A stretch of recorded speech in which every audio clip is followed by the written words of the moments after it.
So when I walked round the side and I saw the play, oh, it all came back to me. I mean, it's like, I remember the entrance where we first stood by the wall and sang to the other kids. They didn't like us much, but we used to stand against that wall, tell jokes and sing. Used to be cloakroom in here.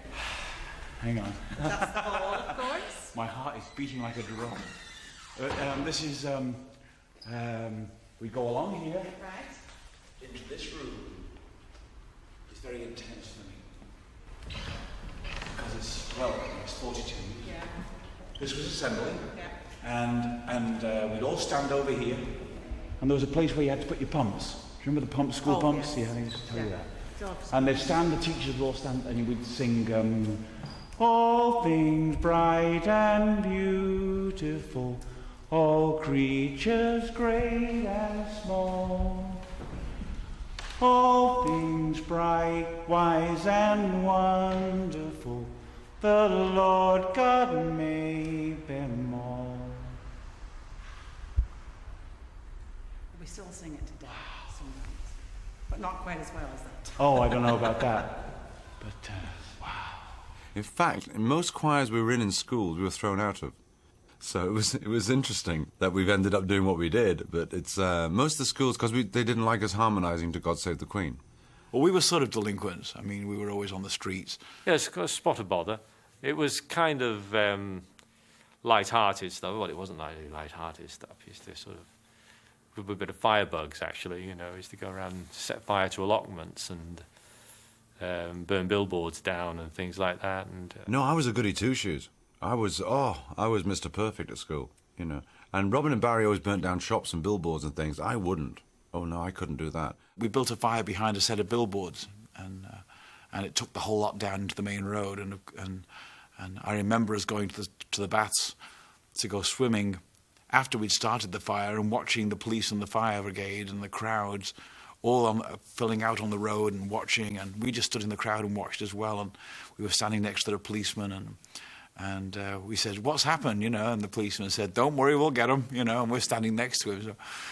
So we were very defiant, not good kids. And I ended up in court, and I got 2 years probation, and it was not good. The Bee Gees' first formal public performance occurred as a result of an accident with a record. You remember the Saturday afternoon matinee as Sure. well? In between the small films and the feature, the cinema owner would let you get up on stage and mime to a record. This is the way we went through these alleyways. When we first had a record we were going to lip sync, I think it was a Paul Anka record, although I'm not sure. I think it was Tommy Steele, I think. At the Gaumont Cinema, the first time we ever got on stage. Which is, just follow us, it's just down here. It's interesting, because this is the first time I actually started to sing live. Yep. We never sang live before. Remember, we were little kids at the time, so... Well, Morris and Robin were 6, and I was about 9. Yeah. This is where the Bee Gees' actually singing career began. If it hadn't been for that broken record, we probably would have started singing, because we had to be in a desperate situation for this to happen. This is where we broke the record. It's historical for us. There's the Gaumont Theatre where we performed, which is now a funeral salon. But that was the theatre where we first sang as the Bee Gees, but not as the name the Bee Gees, were we, Johnny Hayes and the Blue Cats. No, we were the Rattlesnakes. The Rattlesnakes. You're right. And that's it now, and that's where we broke the record, over there on this curve here.